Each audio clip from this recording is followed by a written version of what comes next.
Hey YouTube, this is Jennifer, Shrinking Jen, and I'm coming with my 5-week post-op video. I'm doing it earlier tonight so that I can actually get it in before midnight.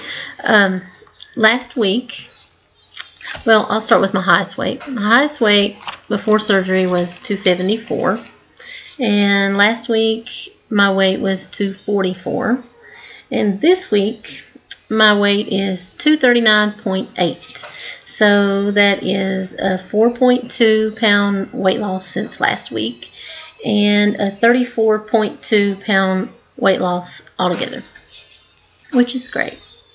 I lost another 1.25 inches overall since last week too. I'm not going to go over all of that this time. I wanted to talk about my goals because I never have really made any.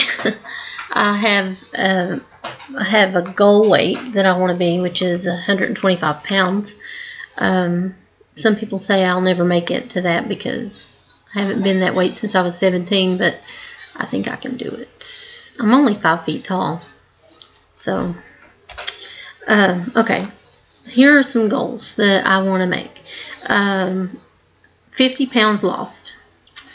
When I get to 50 pounds lost, I'll be 224 pounds. So that's goal number 1.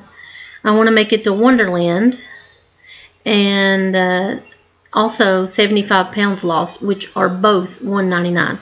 So both of those, when I get to Wonderland, I'll have made both of those goals, or met both of them. I want to make it to 100 pounds lost, which will be 174 pounds. When I'm 174 pounds, I'll have lost 100 pounds.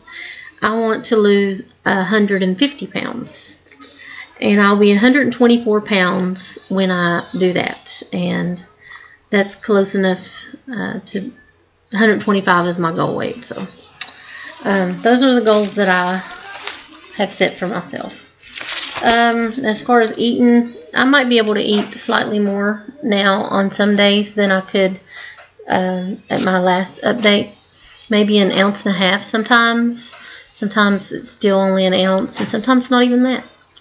I found a good way to get my protein in, which I found 3 websites, which I was already going to all 3 of them anyway, but I decided to look for protein shakes on there, and I found on dashingdish.com and bariatricfoodie.com and Eggface, of course. I'll put those links straight to the protein shakes in the description. But since I started doing some of those, I got some vanilla whey protein and just some fruit and different things to flavor it with, and it still takes a long time for me to drink them because they make me really full.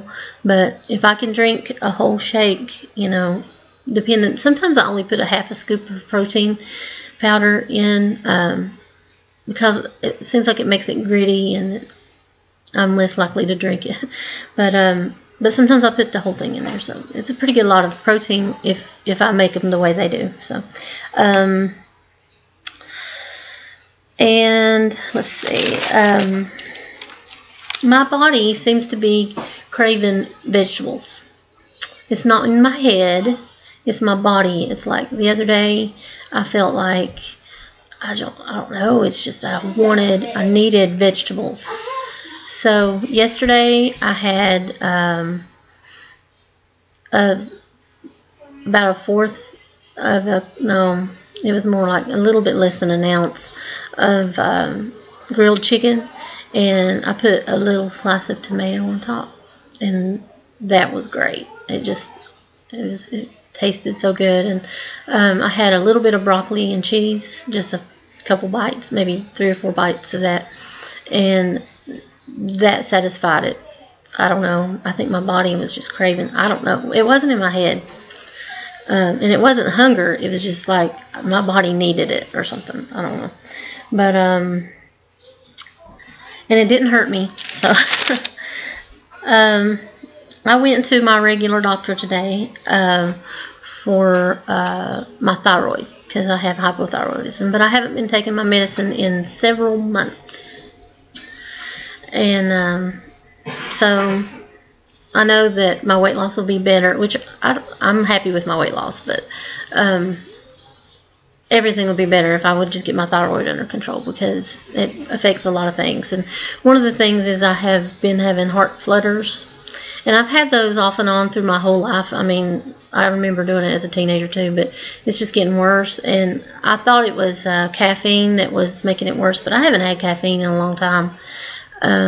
Just the last week or so, sometimes I have it like off and on all day long. I haven't felt it today, but so I asked him about that, and he said that it could be my thyroid, where I haven't been on the medicine for a long time. Could be doing that, but he did an EKG, and he said that my heartbeat was irregular. So he said he put me on a beta blocker, and he wants me to take that for 2 weeks and come back and let him know if it's improved. And if it hasn't, then he's going to send me to the cardiologist. So I hope that this does the trick. And he didn't prescribe my thyroid medicine yet, because he did blood work today. And since I haven't been taking it, he wants to see what my levels are. And then tomorrow he'll call in my Synthroid. So I'm looking forward to getting back on that. I think that has a lot to do with my dry skin and all kinds of other things. So I'm looking forward to getting that under control, and I really, really hope that I don't have anything wrong with my heart, that it's just the thyroid causing it. I think that's really all I have to say this time, and try to keep the video short. I'm really happy with my weight loss. People are starting to notice, and my daughter came home from college the other day, and when she had been home for a little while, and she hadn't said anything about my weight, and then she went outside, and when I came out on the porch, she looked up at me and she said that she was expecting to see me the way I used to look, and that it was a surprise. I guess she hadn't really looked at me since she had come home, so that was pretty cool. And the other day, we were at a car lot looking at cars. My husband bought me a car, and so we were sitting there, waiting and waiting and waiting and waiting. And he was walking around with the kids, trying to keep them occupied. And he said, he was like way across the room from me, and he just looked at me and he smiled, and I didn't know why he was smiling. And when he came over to me, he said, "I didn't even recognize you. My face must be slimmer. I've only lost, I think, what did I say, 34.2 pounds. I shouldn't say only, but I wasn't expecting anything like that until it was more like 80 something or something like that. Anyway, this video is long enough, and I just wanted to do my weekly weigh-in, and I'll see you next week.